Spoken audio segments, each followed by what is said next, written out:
한민족을 사랑하는 크레이지 컨설턴트 서영진의 컨쇼 이야기를 시작하도록 하겠습니다. 자, 오늘은 2019학년 좀 신설된 전형들에 대해서 좀 볼게요. 대학교가 이제 몇 개의 대학교가 이제 새로운 전형을 좀 만들었어요.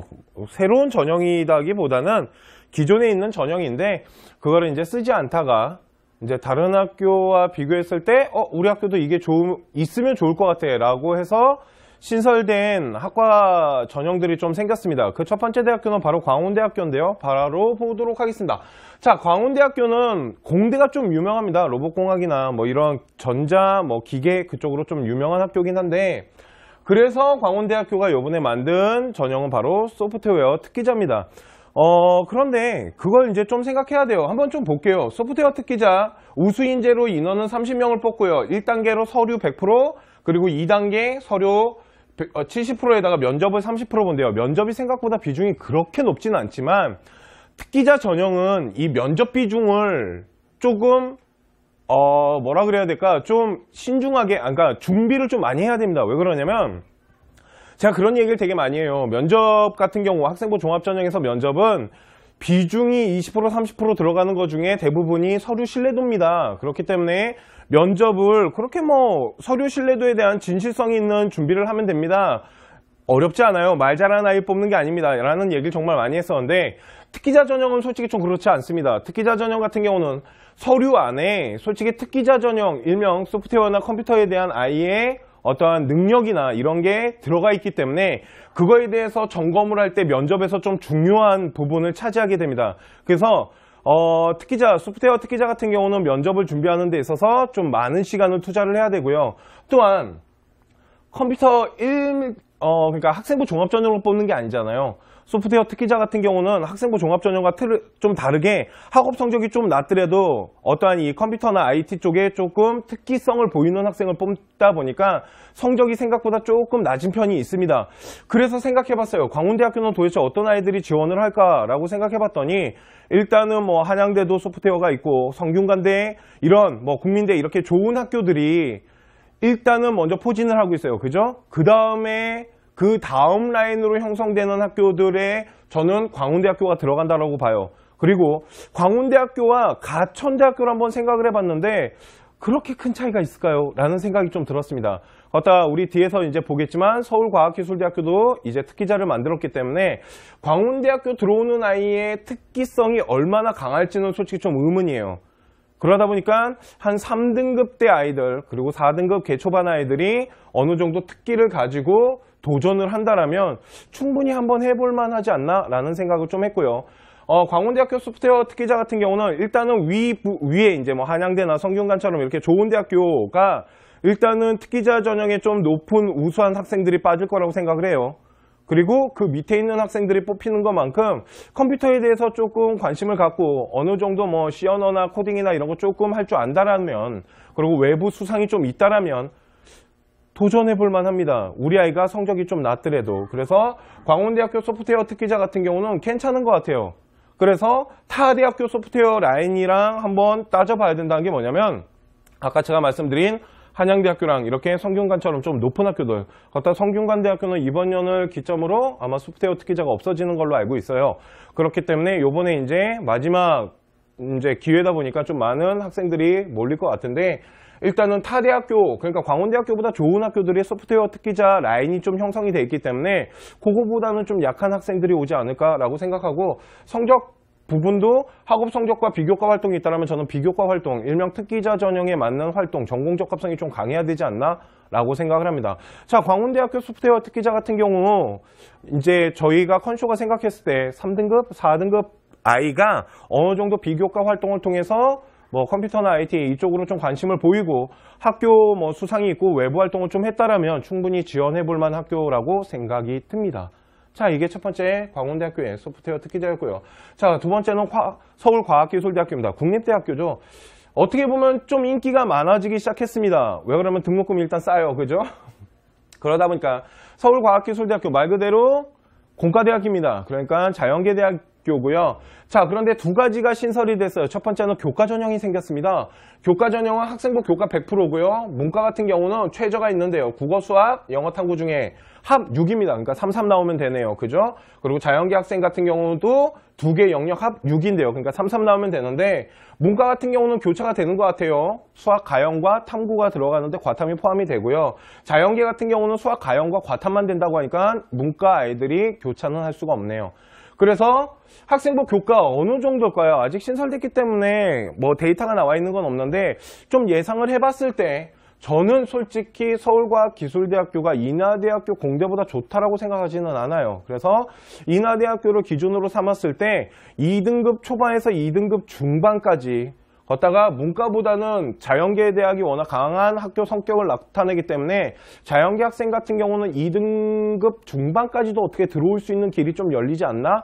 그리고 문과 같은 경우는 2등급 초반 아이들, 그 아이들이 조금 최저를 맞춘다면 합격할 수 있는 가능성이 좀 높지 않을까라고 생각하고요. 서울과학기술대학교도 소프트웨어 인재 전형이 만들어졌습니다. 그러니까 아까 광운대학교랑 좀 비슷한데 저는 솔직히 그래요. 광운대학교와 서울과학기술대학교를 비교한다면 당연히 과기대가 조금 더 좋은 학교라고 생각은 합니다. 우리 광운대 여러분들 슬퍼하지 마세요. 저 광운대 되게 좋아하는 거 아시죠?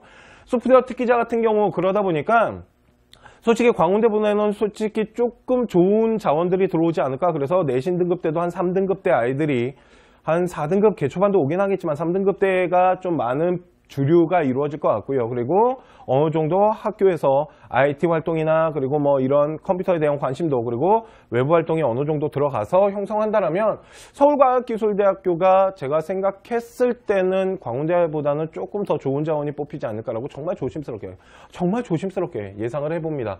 자, 교과 전형의 경우 2등급 초중반 아이들이 조금 합격 라인을 형성하지 않을까? 그리고 좀 솔직히 그런 생각도 해요. 자연계 같은 경우 좀 비인기과 있잖아요. 그런 학과는 2등급 후반까지도 좀 뽑힐 수 있지 않을까라고 조심스럽게 예상을 해보고요. 소프트웨어 전형의 경우는 제가 생각했을 때 국민대학교 정도 수준이 되지 않을까. 그러니까 그 레벨상 위 레벨 그 아래쪽으로 붙어있는 학교 수준이다 보니까 정말 훌륭한 막 되게 뛰어난 자원들은 일단은 서울과학기술대학교의 지원을 조금 하여튼 그 위쪽으로 가지 않을까라고 생각을 하고요.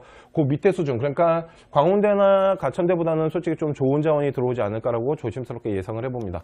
자, 세 번째 보셔야 될 대학교는 숙명여자대학교입니다. 쑥 넘어가 버렸네요. 자, 숙명여자대학교도 이번에 소프트웨어 인재를 뽑아요. 그런데 제가 이걸 왜 집어넣냐면요. 자, 숙명여자대학교도 소프트웨어 특기자를 뽑습니다. 근데 여러분 그거 아십니까? 이거 제가 편견일지 모르겠지만 여학생이 컴퓨터에 빠진 학생은 그렇게 많지 않습니다. 솔직히 컴퓨터 공학과 같은 경우는 남학생의 비중이 좀 높아요. 여학생들도 이제 지원을 하는데 남학생들의 특기가 좀 셉니다. 그러다 보니까 솔직히 제가 생각했을 때 소프트웨어 같은 경우 여학생이 얼마큼 준비가 남학생보다 많이 돼 있을 거라고 생각을 안 해요. 자, 그렇다면 우리 한번 역으로 생각해 봅시다. 소프트웨어 특기자 15명을 뽑고요. 서류 100%에 2단계가 40에 면접을 60이나 본대요. 면접 비중이 엄청 높다라는 건 서류에 대해서 저는 솔직히 그런 생각이 들어요. 서류로만은 평가하기가 힘들 수 있다라고 숙명여대도 평가하는 것 같아요. 무슨 말이냐면 솔직히 공대 컴퓨터를 준비하는 여학생이 과연 정말 많을까요? 있게야 하겠죠. 그런데 이거는 뭐 이 성차별하는 게 아니지만 남학생이 솔직히 강합니다. 이쪽 IT, 이쪽 공대 쪽은. 그러다 보니까 여학생이 과연 어느 정도로 준비를 하고 올 수 있냐는 거죠. 제가 여태까지 컨슈에서 정말 컴퓨터공학과 이제 준비시키는 학생들의 표본 집단이나 이렇게 뭐 서류를 받아가지고 평가를 해보면 남학생이 강합니다. 말 그대로 그냥 남학생 서류가 여학생 서류보다 훨씬 좋아요. 그런데 숙명여자대학교 같은 경우는 남학생이 지원 못하잖아요. 자, 그 얘기를 잘 따져보게 되면 한번 준비해보자라는 거죠. 고등학교 1학년 때부터 아니면 2학년 지금 학생이라도 내가 컴퓨터에 좀 관심이 있다라면 학교 활동부터 시작을 해가지고 뭐 동아리 라인을 짠다거나 아니면 학교에서 하고 있는 어떠한 대회에 참가를 한다거나 그래서 수상을 하고 그리고 외부 활동을 조금씩 준비를 한다라면 솔직히 숙명여자대학교 같은 경우는 되게 좋을 것 같아요. 거기다가 면접이 이렇게 강하다라는 건 그만큼 전공 특기에 대한 부분을 좀 세심하게 보겠다라는 거니까 진짜 관심 있는 학생들 그리고 진짜 어느 정도 언어에 대해서 이해를 하고 그거에 대해서 충분히 말을 할 수 있는 학생들이 지원을 해야 된다는 겁니다. 저는 솔직히 그렇게 많지 않다라고 봐요. 그러니까 지금 이제 고등학교 3학년 학생들은 잘 모르겠지만 1학년, 2학년 학생, 우리 여학생 같은 경우 한번 잘 준비한다라면 숙명여대는 하나의 기회가 될 수 있다라고 저는 생각을 합니다. 왜? 아까 말씀드렸지만 그렇게 준비하는 학생, 그렇게 제대로 준비하는 학생 저는 그렇게 많지 않다라고 생각합니다.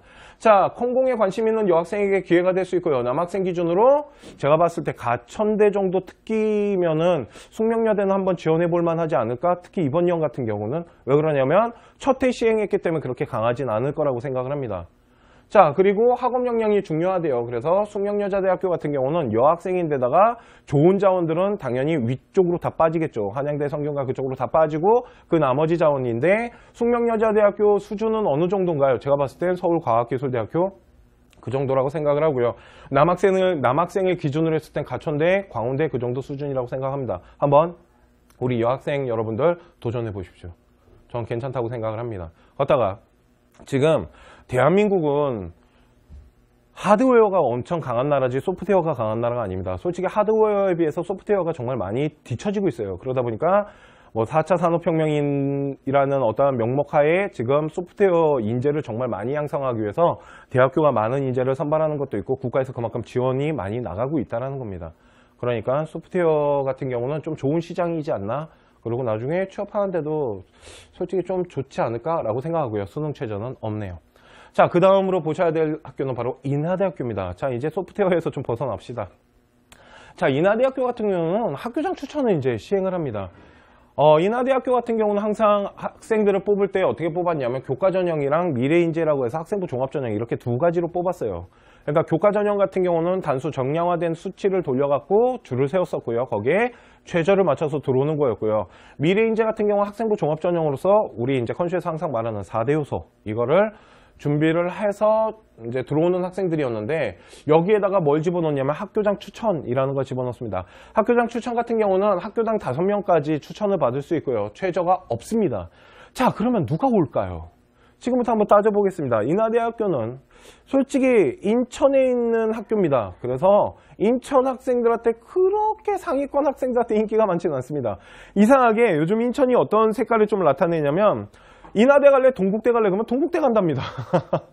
그러니까 인하대 공대는 좀 강하지만 인하대 뭐 자연이나 문과 쪽으로 본다라면 학생들이 동국대나 홍대를 더 선호하지 이상해요. 옛날에 진짜 인하대학교 가려고 정말 엄청 노력해야지 가는 학교였는데 그러다 보니까 옛날보다 레벨이 조금 떨어지지 않았나. 걷다가 6장의 카드를 주다 보니까 서울에 있는 학교를 먼저 선택하고 그 다음에 인하대를 선택하는 경향이 좀 강해졌어요. 자, 그렇다면 학생부 종합전형 일단 뺄게요. 교과전형을 먼저 볼게요. 교과전형 같은 경우 인하대학교 공대 같은 경우는 1등급 중초반, 그러니까 기계공이나 화공은 좀 높습니다. 근데 뭐 신소재나 우주공학처럼 그런 학과들은 2등급 개초반까지 또 들어가는 경우가 있어요. 그러니까 자연계 같은 경우는 2등급대가 형성이 된다라고 보시면 되고요. 문과 같은 경우는 1등급 후반에서 2등급 개초반, 그리고 2등급 좀 인기 없는 학과 같은 경우는 2등급 초중반까지도 내려가는 경우가 있습니다. 그런데 인하대학교는 생각보다 공대 같은 경우, 그러니까 자연계 아이들은 최저가 좀 셉니다. 2등급 자리를 만들어야 되는 거기 때문에 좀 세요. 다른 학교에 비해서. 그래서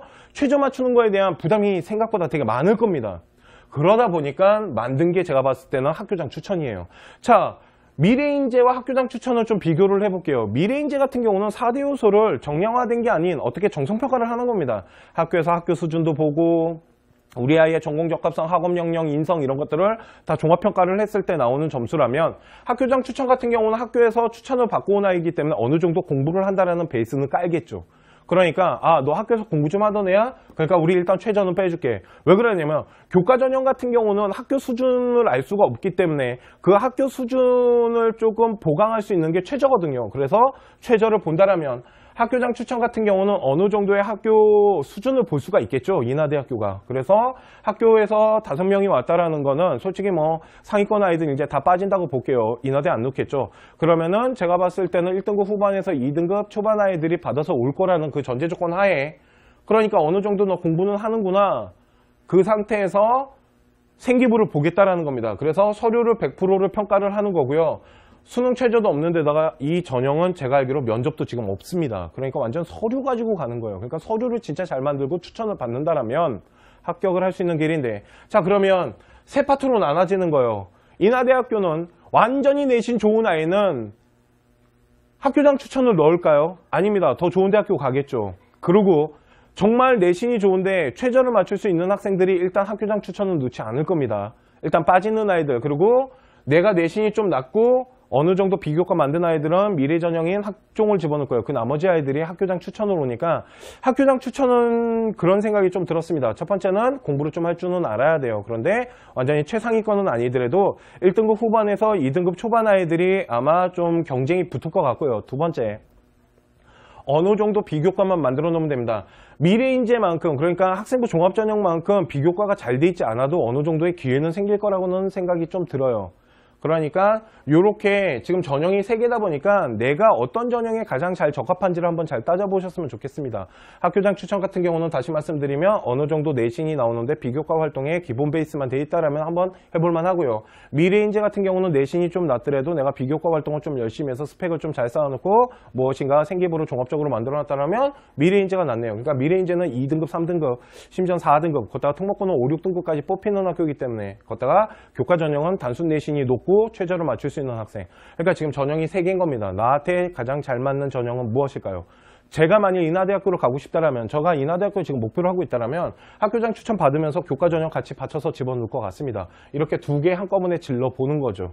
그래서 학교장 추천 같은 경우는 전공성을 좀 보기 때문에 학과를 교과 전형으로 학과를 맞추고 이걸로 바치던지 하여튼 그거는 어떻게 생기부를 만드냐에 따라서 또 틀리겠죠. 그래서 인하대학교에 2장을 쓴다라면 미래인재보다는 교과 전형으로 정량화된 점수로 수능 최저를 준비를 하고 학교장 추천을 바쳐서 간다라면 좀 좋은 라인이 되지 않을까라고도 생각을 합니다. 자, 다 했나요? 마지막 중앙대학교입니다. 이거 왜 자꾸 2장씩 넘어가지? 자, 중앙대학교는 이제 저희 컨쇼가 되게 좋아하는 학교 중에 하나의 학교입니다. 경희대, 중앙대 뭐 이렇게 좀 좋아합니다. 서강대랑 자 보시면 자 중앙대학교도 학교장 추천을 만들었습니다. 인하대학교랑 거의 똑같다고 보시면 돼요. 자 그런데 하나 보셔야 될 게 있습니다. 인하대학교와 학교장 추천이 좀 다른 점이 있다면 뭐냐면 학교장 추천이 들어가는 학과가 있어요. 그러니까 학교장 추천은 전 학과가 다 아닙니다. 학교장 추천을 통해서 들어가는 학과들이 있는데 자 봅시다. 학교장 추천으로 인원은 150명, 교과 60%에 서류를 40% 보는데 자 서류라는 표현을 안 쓰고 교과를 보겠대요. 그러니까 쉽게 말해서 정량화된 데이터를 어느 정도 만들어 놓고 거기에 따른 서류를 40%를 보는데 수능 최저는 없습니다. 학교장 추천 같은 경우 공부를 어느 정도 한다라는 베이스를 깔고 들어오기 때문에 그렇게 최저를 많이 보지는 않아요. 자 그런데 교과 전형이 60%가 들어간다는 건 어느 정도 정량화된 점수대가 형성돼야 된다는 거예요. 그러니까 인하대학교보다는 솔직히 중앙대학교가 훨씬 좋은 아이들이 추천을 받겠네요. 중앙대학교랑 경희대학교 정도, 경희대보다는 저는 솔직히 요번에 중앙대가 훨씬 좋은 아이들이 추천을 받아야 된다고 생각하는데 그 이유가 뭐냐면 바로 추천 학과 때문에 그렇습니다. 자 학교장 추천으로 들어온 학과들은 인하대학교에서 인기 학과입니다. 그러니까 함부로 도전하기가 쉽지 않은 학과들이에요. 뭐 영어, 영문, 경영경제, 공공인재, 기계공, 에너지 시스템, 전자전기, 소프트웨어, 뭐 간호, 생명, 식품. 어떻게 보면은 중앙대학교에서 좀 인기 좀 있다라는 학과들입니다. 그러다 보니까 제가 봤을 때는 학교장 추천을 받더라도 조금 학업 능력이 좀 돼야 됩니다. 제가 보기엔 1등급 중반 정도는 돼야 되지 않을까라고 생각을 하고요. 그리고 서류도 추천학과에 맞는 전공성이 어느 정도 만들어져 있어야 돼요. 왜 그러냐면 워낙 인기학과다 보니까 학업을 잘하는 아이들이 지원하는 것도 있겠지만 전공성을 어느 정도 강하게 가져올 필요가 있어요. 특히 뭐 경영, 기계공 이런 거는 소프트웨어 이런 거는 워낙 인기과다 보니까 이런 학과를 지원하는 학생들은 일단 학업이 좋은 상태에서 비교과도 어느 정도 만들어야 되니까 솔직히 제가 봤을 때 쉽지 않은 전형이라는 생각이 좀 듭니다. 자 그리고요 학교장 추천 말고도 중앙대학교는 교과 전형과 다빈치, 탐구인재 이렇게 추천 전형 4가지가 있습니다. 그런데 중앙대학교 나중에 이제 저희가 다시 방송을 해드릴 수 있을지 모르겠지만 이 4개의 전형이 정말 다 뚜렷하게 색깔을 갖고 있습니다. 그래서 제가 그런 얘기 되게 많이 합니다. 교과 전형은 말 그대로 공부 잘하는 아이들 뽑는 거예요. 최저로. 그죠? 정량화된 순서를 세우는 거고요. 학교장 추천 같은 경우도 학교에 추천을 받아야 되며 아니 학교 추천장 그러니까 학교장 추천 같은 경우는 교과에 어느 정도 점수의 서류를 바쳐서 가는 거니까 교과 전형보다 저는 추천 전형이 당연히 점수는 조금 낮지 않을까라고 생각합니다. 교과 전형 같은 경우 1.2에서 1.4, 1.5 그 정도 아이라면 여기는 1.5에서 한 1.8 그 정도 아이들이 좀 지원하면 좋지 않을까라고 생각을 합니다. 조심스럽게 한번 예상해 볼게요. 그리고 다빈치와 탐구인재 이 2가지는 아시다시피 학종입니다. 그러니까 학생부 종합전형인데 다빈치와 탐구인재는 저희가 좀 얘기를 많이 하는데 오늘은 하지 않을게요. 왜 그러냐면 저희가 분석한 중앙대학교와 지금 학교에서 이제 중앙대학교에서 발표하는 이 방법 그 분석이 솔직히 좀 달라요. 왜 다른지는 모르겠어요. 저는 일단은 저희 학생들이 합격시킨 그 데이터와 그리고 학교에서 그 이제 뽑겠다라는 기준선에 이렇게 분석했을 때 저는 그렇게 분석이 되는데 저희 분석과 좀 반대로 대학교가 말을 하니까 제가 뭐라고 말은 하긴 힘든데 솔직히 저는 그 역량이 우리와 좀 다르게 분석되는 이유가 특목고 때문이 아닌가라고 생각하는데 하여튼 중앙대학교는 다시 한번 방송을 하던지 한번 생각을 해볼게요. 제가 2019 이제 대학별로 우리가 몇 개의 대학교로 소개를 해드릴 건데 그건 그때 가서 한번 생각해보고 준비를 해보도록 하겠습니다. 자, 그래서 일단은 오늘 학교장 추천 같은 경우는 인기과다. 그러니까 어느 정도 준비가 된 공부 좀 하는 학생이 지원해야지 그냥 함부로 도전했다가는 그냥 내가 성적이 조금 낮은데 비교가 좋다라면 그냥 다빈치나 탐구인재를 살피는 것이 낫습니다. 학교장 추천보다는. 이해 가시죠? 학교장 추천은 공부 잘하는 아이들을 뽑는 거네요. 어떻게 보면. 그래서 이런 생각이 좀 들었습니다. 지방 아이들이 솔직히 조금 유리하지 않을까. 왜 그러냐면 수능 최저가 없기 때문에. 우리 지방 학생들 솔직히 수능 최저 맞추는 게 가장 골칫거리 중에 하나인데 거기 아이들은 솔직히 내신 등급은 어느 정도 나오거든요. 그런 내신 등급이 좀 나온 아이들이 교과 전형을 놓기가 힘든 이유가 최저인데 그렇다면 지방 학생들에게는 이 학교장 추천이라는 게 또 다른 기회가 되지 않을까. 거기다가 학과도 좋습니다. 다시 보시면 아시겠지만 기계공이나 뭐 경영경제 이런 데는 워낙 탑과다 보니까 하여튼 그렇습니다. 그래서 중앙대학교 같은 경우는 한번 지방학생 여러분들 비교과 활동 서류 40밖에 안 본대잖아요. 거기 공부 잘하는 아이 뽑겠다는 겁니다. 그리고 전공성이나 이런 거 조금 낮아도 된대요. 그러니까 어느 정도 발전성만 있게끔 만든다면 충분히 도전해볼 만합니다. 하여튼 그래요. 자, 오늘 합격을 하는 DNA 컨쇼에서는 대학교 신설 전형에 대해서 좀 소개를 해드렸고요.